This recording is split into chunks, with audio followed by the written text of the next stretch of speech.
Voy a introducir la temática antes de hacer una proyección, mencionando por qué el emprendimiento hoy en día es una competencia que debemos tener en todas las profesiones, pero mucho desde el punto de vista del administrador de empresas. El emprendimiento, digámoslo que frente a la situación actual, es una alternativa para aplicar los conocimientos, pero es una alternativa también para la generación de empleo. Ustedes saben que las economías latinoamericanas, uno de los grandes problemas que la afectan, además de la inflación, indudablemente es el tema del desempleo o también la existencia de la economía informal. Entonces, como uno se forma, en este caso como administrador de empresas, yo soy ingeniero industrial, pero me voy a ubicar como administrador de empresas porque ahí me desempeñé muchos años en la Universidad Surcolombiana. No hay duda que la aplicación del conocimiento, de todo lo que aprendemos, es muy útil para transformar la provincia, la ciudad, el país y, por supuesto, aportarle al mundo también. El emprendimiento tiene mucho que ver con el conocimiento, pero también con la actitud, o sea, la actitud. Y es esa capacidad también de identificar oportunidades y poderlas llevar a la realidad. Y entonces voy a explicarles a ustedes en unos minutos cómo es ese proceso de transformación de la idea a la empresa, ¿de acuerdo? Mirando las etapas y examinando un poco las características de cada una de esas etapas. Esto me llevó en el campo personal, fruto de la experiencia docente de más de 35 años en una universidad pública, a elaborar, digámoslo, un libro que recoge mis conocimientos y mi experiencia y llenar un vacío grande, que es cómo le facilitamos a un estudiante, a un profesional, a un directivo, a un líder social, el proceso de estructuración de un proyecto. ¿Para qué? Para gestionar recursos. El proyecto es muy importante si uno lo ve como un instrumento de negociación.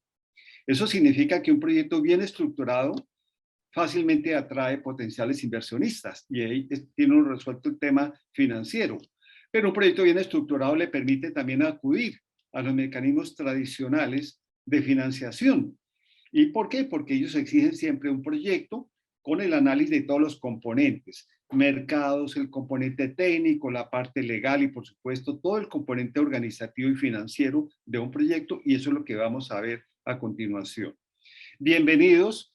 Con el aval de ustedes, entonces voy a hacer una proyección. Les voy a preguntar también, permítame un momentico, por favor. Vamos a compartir. Me informan, por favor, si están observando la proyección. Correcto. Perfecto. Entonces hemos denominado nuestra conferencia estructuración de proyecto y gestión de recursos.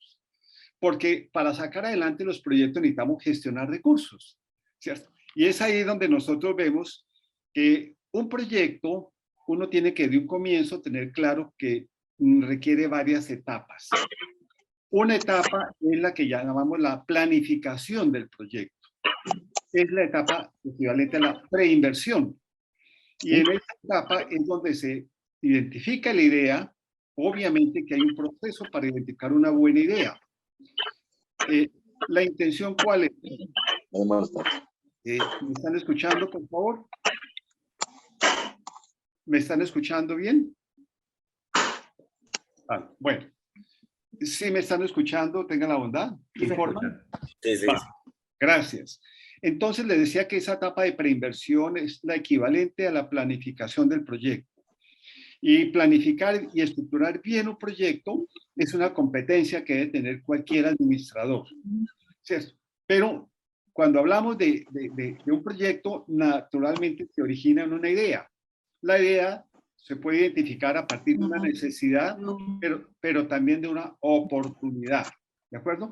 Entonces, el administrador de empresas y, digámoslo, quienes hacen parte de esta facultad de administración de empresas y contabilidad, deben tener una habilidad especial para poder identificar ideas prometedoras. ¿Pasó algo, por favor? ¿Están viendo la presentación? No. Permítame a ver, ¿qué No, pasó? no, profe. Ah, caramba. Permítame, por favor, un minutico.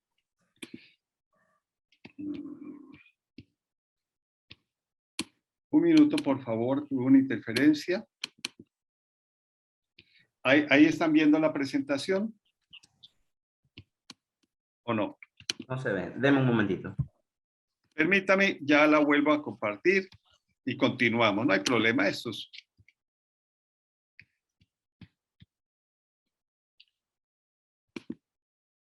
¿Se está viendo la Ya se presentación? ve. ¿Se ve? Perfecto. Entonces, por algún motivo pasó algo técnico y me sacó la presentación. Planificar un proyecto es una etapa fundamental. Cuando se planifica bien un proyecto y se gestionan los recursos de inversión y se implementa, entonces viene esa etapa que se llama la inversión o ejecución del proyecto. Entonces, el administrador debe tener mucha claridad de la importancia de estructurar un proyecto, pero también debe tener competencias para poder hacerle seguimiento a la inversión. Y esa inversión debe tener un alcance para ejecutar en un tiempo y con unos recursos determinados. Por supuesto, con unos niveles de calidad también, digámoslo así, como requisitos que se requieren para montar una empresa de una manera, digámoslo así, completa. Y terminada la etapa de ejecución o de inversión, entonces se inicia la operación o funcionamiento. Esa tercera etapa es muy importante porque es cuando el proyecto empieza a generar ingresos, pero también incurre en costos y gastos. La idea es que los ingresos absorban los costos y gastos y permita generar una rentabilidad sobre lo invertido. En resumen, necesitamos que el administrador de empresas tenga una visión integral sobre cada una de las etapas, ¿cierto? Muchas veces en la práctica observamos que se confunde el ciclo del proyecto y la gerencia del proyecto como únicamente la etapa de ejecución. No, el gerente de proyectos, un administrador, debe tener habilidades para desempeñarse en cualquiera de esas tres etapas, ya sea haciendo un estudio bien estructurado, ya sea controlando y haciéndole seguimiento a la inversión, pero también como gerente de una organización que ha empezado a funcionar. Los manuales tradicionalmente, lo que existe en el mercado de proyectos, muchas veces muestran el proyecto como algo lineal. Resulta que en la práctica no es así.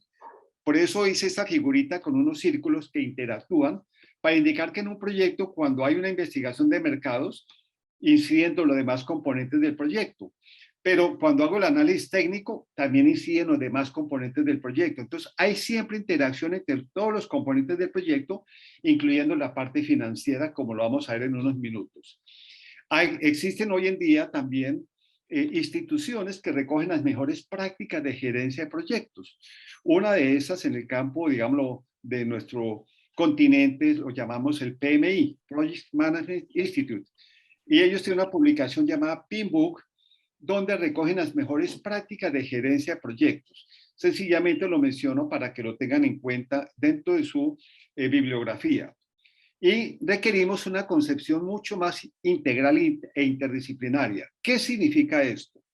Que cuando uno desarrolla un proyecto, debe aprender a interactuar con otras disciplinas del conocimiento, porque puede ser un proyecto en el área de salud. Entonces tenemos que interactuar con los médicos, ¿cierto? Con las personas del área de la salud. Pero si mi proyecto tiene que ver con una hidroeléctrica, seguramente tenemos que interactuar con ingenieros civiles, con geólogos. Pero si mi proyecto es una institución educativa, pues vamos a tener que interactuar con docentes, los que saben de currículos, los que saben estructurar programas, etcétera. Entonces, cada proyecto, digámoslo así, dependiendo del sector donde se desenvuelve, requiere de equipos interdisciplinarios. En ese caso, el administrador funciona como el director de orquesta. Él tiene una visión global del proyecto, integral de ese ciclo del proyecto, pero su función fundamental es potenciar el talento humano de cada una de las disciplinas que se requieren en el proyecto. ¿De acuerdo?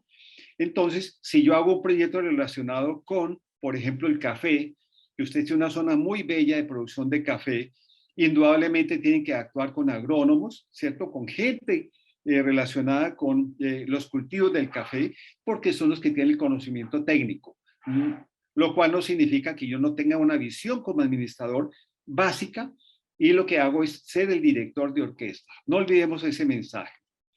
Entonces, de igual manera, mencionamos que debe uno tener mucha claridad para identificar una buena idea. Y esto significa que el administrador de empresas debe ser un excelente lector. El administrador de empresas debe tener su propia biblioteca, independientemente de que exista internet y todo. Tener una buena biblioteca es fundamental, inclusive de cualquier profesional hoy en día. Pero también debe tener habilidades para estructurar bien un proyecto. Entonces, cuando yo estructuro un proyecto, yo debo preguntarme primero, oiga, ese proyecto, ¿en dónde debo presentarlo? Y seguramente hay instituciones públicas que, por ejemplo, facilitan recursos, y yo tengo que ser consciente de cuáles son los requisitos, digámoslo así, como cuál es la tabla de contenido que ellos exigen para presentar un proyecto. En general, los contenidos son similares. Lo que puede cambiar es el orden en la presentación. En ese sentido, el libro que yo escribí allá en la biblioteca, cuando yo fui, dejé creo que 1 o 2 ejemplares, se llama Formulación y Evaluación de Proyectos en Enfoque para Emprendedores. Y este es un libro hecho para todas las profesiones, pero mucho para los administradores de empresas, porque explica cada componente, cómo se elabora una investigación de mercados, cómo se elabora el análisis técnico, la parte organizativa, la parte financiera, y tiene su página web y tiene también un aplicativo financiero para hacer todos los estados financieros sin necesidad de ser expertos en el campo financiero. También debemos tomar en cuenta lo siguiente. El administrador de empresas debe tomar decisiones. Para eso se preparan ustedes. Ustedes son solucionadores de problemas de las organizaciones. Siempre en las organizaciones donde hay relaciones sociales siempre hay problemas. Pero en ese sentido ustedes son los médicos de las organizaciones, no lo olviden. De ahí la importancia de una excelente formación profesional. Entonces, el administrador de empresas debe tomar decisiones tanto en la etapa preinversión como en la etapa de ejecución, o también en la etapa o fase de operación o funcionamiento. Y esto es importante, lo cual significa exigirnos más. Hay que leer más, hay que profundizar más. ¿Por qué? Porque cuando uno culmina su carrera y ya tiene su título, ya lo que tiene que mostrar digamos, en el mundo real, en el mundo empresarial, es que usted tiene capacidad de aplicar esos conocimientos que aprendió en la universidad. Y lo otro es tomar en cuenta el contexto social, económico, institucional y de región. ¿Qué significa eso? Que ustedes deben manejar mucha información de su país, de su provincia, de Ciudad David. Deben manejar información, ¿cierto? ¿Cuál es el Producto Interno Bruto? ¿Cuál es su población? ¿Cuál es el ingreso per cápita? Es decir, ustedes deben vivir muy actualizados, al menos deben ser los más fuertes en conocimiento de su contexto regional. Cuando uno lee bien y digámoslo así, tiene conciencia e información de en dónde vive, indudablemente desarrolla una habilidad muy especial que es aprender a identificar oportunidades. Oportunidades de negocio. Yo lo decía el conferencista anterior, me llamó mucho la atención, como la asociatividad, ¿cierto? El cooperativismo y las economías solidarias son alternativas no solamente para Panamá, para Colombia y para toda Latinoamérica. Lo que pasa es que en nuestras escuelas de administración, en la práctica, muy poco desarrollamos cursos especiales sobre asociatividad. Pero hay casos en Colombia, quizás en Panamá, en Ecuador, de organizaciones asociativas muy exitosas. Y entonces la asociatividad tiene mucho sentido porque lo que permite es democratizar la inversión. No es uno solo el dueño, sino que son varios los dueños, varios los que jalan. Y entonces nos encontramos en nuestro contexto colombiano, por ejemplo, muchas organizaciones asociativas de productores de café. Y esos pequeños productores de café jalan, no solamente ayudan a comercializar, sino que tienen un medio de vida, digámoslo así, un nivel de calidad de vida superior al de otros sectores. Entonces la asociatividad indudablemente es una opción interesante. Lo otro es que los proyectos se presentan en el sector público o privado. Y aquí es importante tomar en cuenta lo siguiente. Eh, Muchas veces los administradores de empresas se enfocan fundamentalmente al sector privado, ¿cierto? Y poco nos preparamos en la parte pública. Y resulta que un generador de empleo en nuestros contextos, hablo de Colombia, hablo de Panamá, muchas veces está con el sector público. Pues bien, el ejercicio de la dirección de organizaciones públicas implica también el conocimiento de la normatividad, de los organismos de control. Y por supuesto que para asignar recursos públicos existen unas condiciones que hay que conocer, ¿cierto? El hecho que uno no las conozca no lo exime la responsabilidad. En el caso colombiano encontramos muchas, aquí llamamos los alcaldes, muchas autoridades de municipios que tienen problemas legales y demandas por desconocimiento de la normatividad de lo público. Entonces, habrá que mirar, sí, digámoslo, la importancia que entre las estructuras curriculares también se tenga en cuenta el tema de lo público, porque es un elemento muy importante. Aquí existe un programa que se llama Administración Pública, entonces la gente se forma mucho para eso, pero digamos lo que, dado el número de programas de administración de empresas que hay en nuestros contextos, en nuestros países, indudablemente esa parte pública hay que tomarla en cuenta porque seguramente muchos de ustedes van a ejercer también su ejercicio profesional en ese tipo de entidades. Entonces, en síntesis, la interdisciplinariedad es un elemento fundamental. Óigase bien, aprender a interactuar con otros, ¿cierto? Otras disciplinas del conocimiento. Y esto implica que el administrador de empresas sea una persona culta. No solamente sabe de su profesión, que es lo que lo diferencia, sino que también es una persona culta en el sentido que puede interactuar con otras disciplinas del conocimiento. De ahí que la recomendación es que ustedes se suscriban a una buena revista, a un buen periódico que los obliga a estar informados, ¿de acuerdo? Es fundamental. ¿Por qué? Porque hoy en día ustedes van a cualquier entrevista para acceder a un empleo y se está mirando mucho también la visión de qué tan informada está la gente. Por ejemplo, qué tan informados estamos de lo que está sucediendo en Ucrania, ¿cierto? Y Rusia. Cómo la ausencia, digamos, de ese volumen de producción de fertilizantes está afectando nuestras economías, porque se está encareciendo el precio de los productos. Y muchas veces la gente del común les preguntará a ustedes, explíqueme por qué ese fenómeno y debemos tener la argumentación suficiente para poder, digámoslo, atender esas inquietudes. Otro elemento importante que tiene que ver con el emprendimiento, que tiene que ver con el desarrollo empresarial, con los proyectos, es que los proyectos siempre, por modestos que sean, hay que articularlos a objetivos, llamémoslo, de orden superior. ¿Cuáles son los objetivos de orden superior? Esos objetivos macro, grandes, ¿cierto? Como por ejemplo los objetivos de desarrollo sostenible. Entonces, no hay duda que muchos proyectos se enfocan a tratar de reducir la pobreza, a reducir el hambre. Vean ustedes lo que nos está pasando. Mire el caso colombiano. Este es un país, pues pasa igual que en Panamá seguramente, con muchas potencialidades, hablo del caso colombiano, de producir alimentos. Y es muy preocupante que en la situación actual tengamos que importar entre 30 y el 40% de los alimentos cuando tenemos suelos, aguas y muchos recursos que no se están utilizando. ¿Qué nos ha afectado en nuestro caso? Por ejemplo, la alta concentración de las tierras. Entonces la gente, en nuestro contexto, hablo de caso colombiano, por ejemplo, muchas tierras están dedicadas a la ganadería y dejamos de producir muchos alimentos. Y eso nos ha llevado a ser muy dependientes. Y ahora que se ha incrementado el precio del dólar, que no hay fertilizantes para los cultivos, hemos visto que la inflación se disparó de una manera preocupante. Entonces, ahí el administrador de empresas debe estar en la jugada, porque el administrador de empresas es un solucionador de problemas, ¿cierto?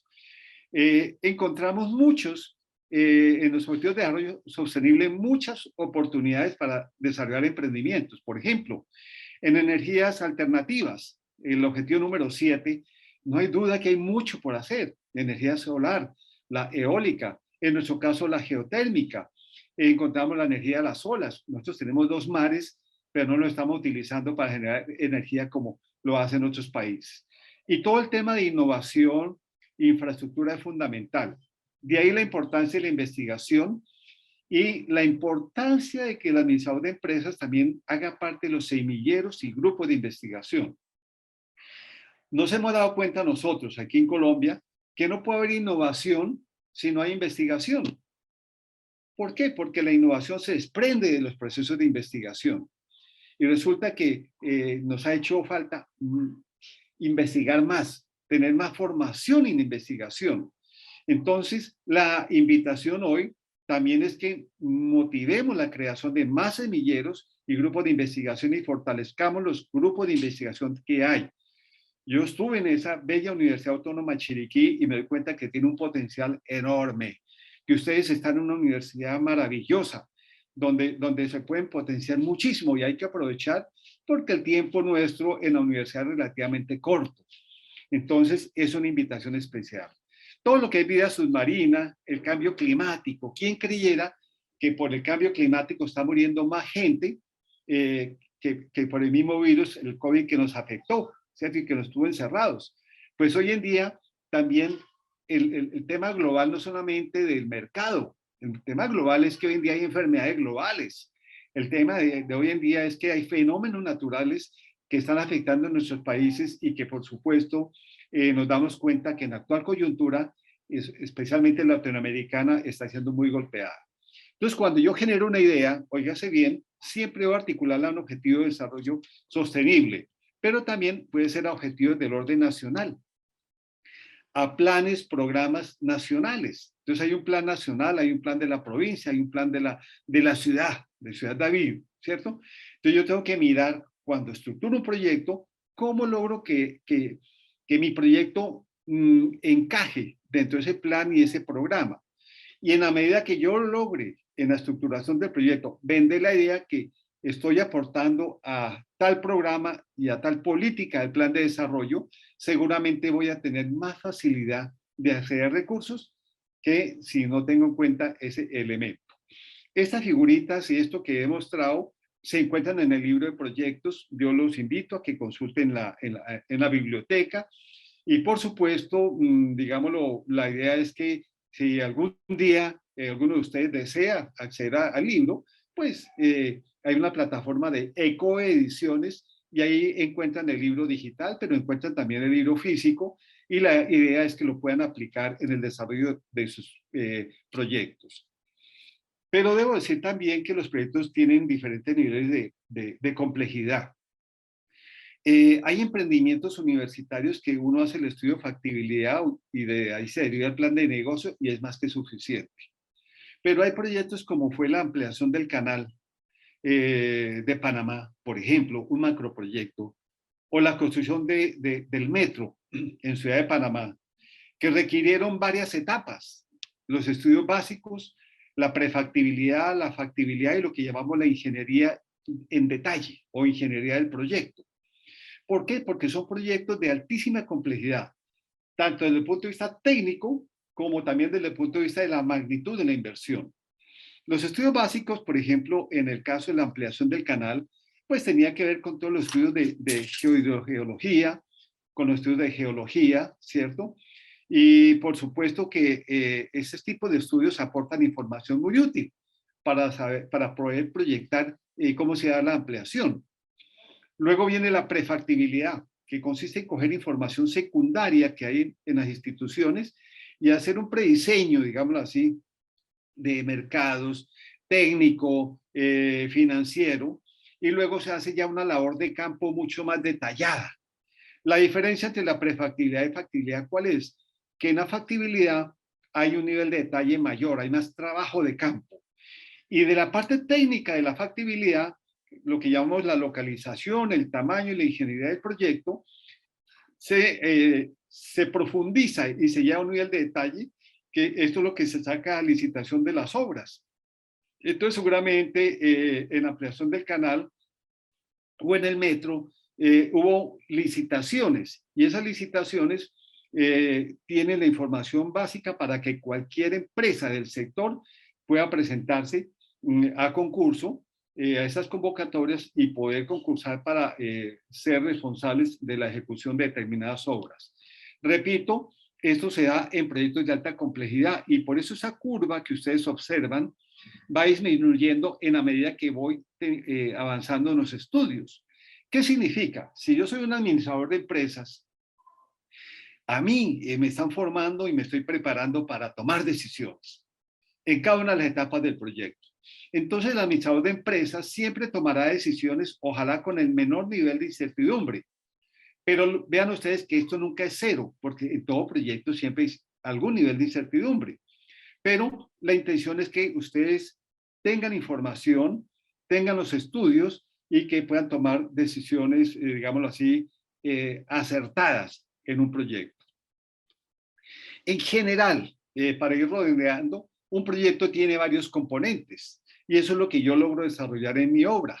Digo, sí, señor, cuando uno hace un estudio de prefactibilidad o factibilidad, hay unas consideraciones básicas, una investigación de mercados en la cual el administrador es muy fuerte, tenemos unos aspectos técnicos del proyecto, una parte legal y organizativa, una cuantificación de las inversiones, debo hacer una proyección de ingresos, costos y gastos y por supuesto debo evaluar el proyecto desde el punto de vista de las bondades financieras, pero también desde el punto de vista, por ejemplo, del impacto social, ¿cierto? También lo puedo mirar desde el punto de vista del impacto ambiental, ¿cierto? Hoy en día eso es un elemento muy importante porque el cambio climático lo que nos indica es que muchas veces se hacen proyectos, pero no se miran los impactos ambientales. Por ejemplo, en el caso colombiano hay mucha minería y resulta que Colombia es el país del mundo con el mayor área en zonas de páramo. Los páramos son muy importantes porque ahí se originan los ríos. Y resulta que hay proyectos mineros, muchas veces ni siquiera de empresas nacionales e internacionales, que han abusado y, digámoslo, han afectado los ecosistemas. Y cuando uno ve la relación costo-beneficio, se da uno cuenta que le ha ido muy bien a la multinacional financieramente, pero le ha ido muy mal al país por la contaminación y, digámoslo, la condena que pueden tener algunas ciudades al ver disminuido sus fuentes de agua. Eso es un ejemplo que quiero señalar. Entonces, hay proyectos que por su naturaleza requieren hoy en día estudios de impacto ambiental. Entonces, ¿qué es importante? Que yo puedo definir unos objetivos, unos antecedentes y todo lo que es unas consideraciones básicas del proyecto. Pero el corazón de un proyecto, y aquí lo quiero enfatizar, son lo que llamamos en análisis de demanda y oferta. Ese es el corazón de un proyecto, la investigación de mercados. Por eso, campeones y campeonas, ustedes deben ser muy buenos en hacer investigaciones de mercados, ¿de acuerdo? ¿Por qué? Porque esa investigación de mercados me va a nutrir la parte técnica del proyecto, me va a nutrir la parte legal, me va a nutrir toda la parte financiera del proyecto. Y entonces yo le digo, sí, señor, como el ser humano, todos tenemos un corazón, pero ese corazón bombea, irriga sangre a todo el organismo, hasta el cerebro, ¿cierto? Entonces, si el corazón falla, falla todo el sistema y seguramente yo me puedo morir. Pero también el proyecto tiene la parte técnica. ¿Qué es la parte técnica? ¿En dónde va a ubicar el proyecto? Esa es una pregunta fundamental. ¿En dónde va a ubicar el proyecto? Y es una decisión que hay que tomar con mucha inteligencia, porque hay proyectos mal ubicados y han fracasado por eso. La otra pregunta es, ¿cuál es la capacidad instalada y cuál es el tamaño del proyecto? Y eso depende del mercado, ¿cierto? De esa dinámica del mercado, pero también de la parte técnica. Y el otro elemento es con qué infraestructura y con qué tecnología va a operar el proyecto. Es lo que llamamos la ingeniería del proyecto. Entonces, esa parte técnica es fundamental. El componente legal y organizativo de igual manera. ¿Qué tipo de empresa legal? Que me antecedió la palabra en su charla tan interesante, hablaba, por ejemplo, mucho sobre el cooperativismo y las economías solidarias, ¿no? Me llamó mucho la atención. La asociatividad. Pues muy bien, esa es una opción para muchos casos, ¿cierto? Y sabemos nosotros que cuando se trata de una cooperativa, una entidad de economía solidaria, indudablemente que hay una serie de beneficios que pueden ser muy útiles. Hay unas responsabilidades, pero hay unas obligaciones también. Entonces, el administrador de empresas aquí debe mirar qué tipo de empresa conviene constituir, ¿de acuerdo? Y entonces, obviamente, eso dependerá de los intereses del dueño, la idea, del emprendedor, ¿cierto? O la organización de pequeños productores, ¿qué es lo que le interesa?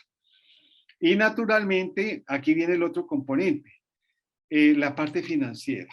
Entonces resulta que un buen administrador de empresas debe saber hacer cuentas. Y cuando yo digo debe saber cuentas es, oiga, determine cuál es la magnitud de la inversión de su proyecto. Esa es una pregunta que le hace cualquier entidad. ¿Cuál es la magnitud de la inversión? ¿Qué significa? ¿Cuáles son las inversiones fijas para su proyecto? ¿Cuáles son las inversiones diferidas que requiere su proyecto? ¿Con qué capital de trabajo va a funcionar su proyecto? Y cuando yo sumo las inversiones fijas, diferidas y capital de trabajo, saco la magnitud de la inversión total. Y ahí viene una pregunta fundamental. ¿Y cómo lo voy a financiar? Yo puedo decir, oiga, yo tengo una parte de recursos propios y otra voy a buscar una línea de financiación. Se llama la estructura de capital. Pues bien, esas son las cuentas que debe saber hacer un administrador. De igual forma, como todo proyecto tiene un horizonte, un periodo operativo, desde que yo hago la planificación, de acuerdo al mercado, a la tecnología, yo debo fijar cuál es la capacidad de producción, de prestación de bienes o servicios que va a tener. Y en el momento en que inicia el periodo operativo, empiezo a generar ingresos. Pero también voy a incurrir en costos y gastos. Entonces, esa relación de ingresos, costos y gastos me permite armar, por ejemplo, un estado proyectado de resultados, o lo que antiguamente se llamaba estado de pérdidas y ganancias.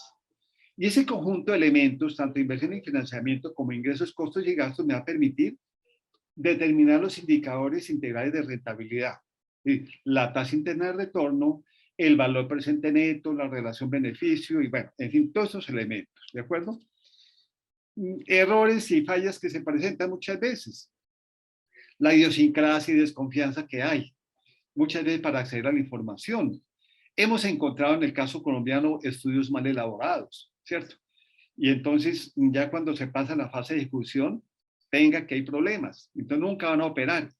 Y se está perdiendo mucho dinero, sobre todo el sector público, por estudios mal elaborados. En nuestras economías, yo creo que somos muy similares en eso, muchas veces no disponemos de información actualizada. Y esa es una realidad. Y por eso obliga también a ser muy cuidadosos en revisar la fuente de información y por supuesto también para que nosotros examinemos cómo vamos a hacer los trabajos de campo. A veces tenemos problemas de infraestructura, de servicios públicos, bueno, eso es una realidad, dificultades para obtener crédito cuando es emprendedor. ¿Por qué? Porque no tiene cómo respaldar la deuda, ¿cierto? Entonces uno tiene que buscar varias alternativas de financiación. Por ejemplo, generalmente la familia es la primera, es el financiador número uno. Otro puede ser un ángel inversionista. ¿Qué es un ángel inversionista? Una persona que en un momento determinado puede facilitar unos recursos por un tiempo. Obviamente él invierte esperando una rentabilidad, pero indudablemente que es más económico que realmente los intereses del sector financiero tradicional. Y entonces, estos que muestro aquí son aspectos que hemos encontrado en el caso colombiano y que seguramente compartimos porque somos muy similares. Es que créanme que esta semana estuve en la Universidad del Valle y me encontré algo hermoso. Le tomé una fotografía y se la mandé a la autora Miriam, nuestra organizadora de los congresos allá en la universidad, de ver un grupo de danza muy bella de la Universidad Autónoma de Chiriquí. Eso lo vi hace 3 días y me emocionó tanto que tomé fotografía y se la mandé. Hay muchas cosas que nos unen, la cultura, la alegría, ¿cierto? Eso es algo muy latino, pero con los panameños indudablemente nos unen otros lazos muy importantes. Entonces, termino aquí para dejar espacio. La investigación de mercados es como cuando yo juego bolos. Algo fundamental. Así es que yo ubico mis boliches. Y entonces esto significa que en esos boliches que tengo aquí, ¿cierto? Yo el mensaje es este, tengo que aprender a segmentar bien el mercado. Ya uno no puede decir, esto va para hombres, esto va para mujeres. No, hay que segmentar o microsegmentar más el mercado. Entonces, cuando yo tengo una idea, lo primero que quiero resolver es, oiga, ¿cuáles son mis mercados objetivos? Y la intención es que al menos, óigase bien, identifiquemos 6 mercados objetivos, ¿sí? 6 segmentos de interés.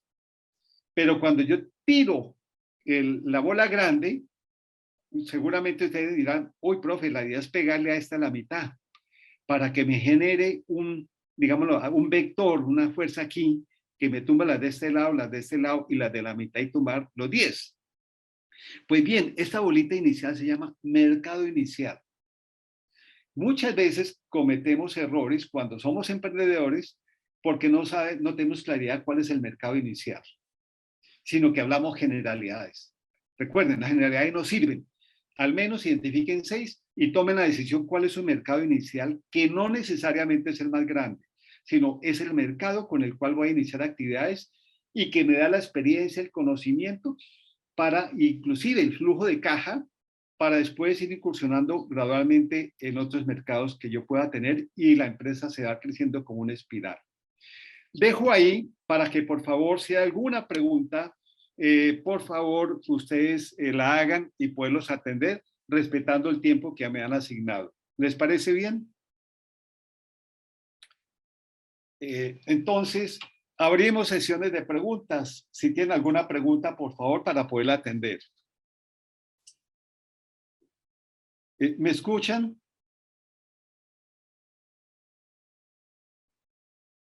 Por favor, ¿alguna pregunta? Sí, claro, alto y claro, doctor Méndez.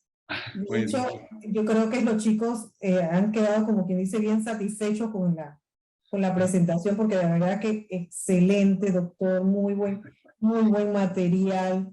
De hecho, es algo que nosotros tocamos en clase y que definitivamente que usted está reforzando ese conocimiento aquí con esta ponencia. Y que pues tenemos muchas similitudes entre las dos, entre todas las universidades. Todos queremos es que nuestros estudiantes salgan bien preparados. Creo que allí José quería decirle algo. Le doy el micrófono. bueno, no, la verdad, muy orgulloso de poderlos acompañar en este importante evento. Les deseo muchos éxitos en el día de hoy y qué maravilla tener un auditorio tan especial como el que tuve la oportunidad de atender hoy. Cuenten conmigo en lo que les pueda servir y por supuesto sobre esto podemos seguir profundizando y quizás habrá nuevas oportunidades. Quiero felicitarlos y felicitar a los estudiantes, a los profesores y a esa comunidad tan bonita en la Universidad de UNACHI y especialmente a los administradores de empresas por engrandecer la profesión y por supuesto les deseo los mejores éxitos en la continuación de sus estudios. Mil gracias y por supuesto muchas bendiciones a ustedes. Gracias por la oportunidad también.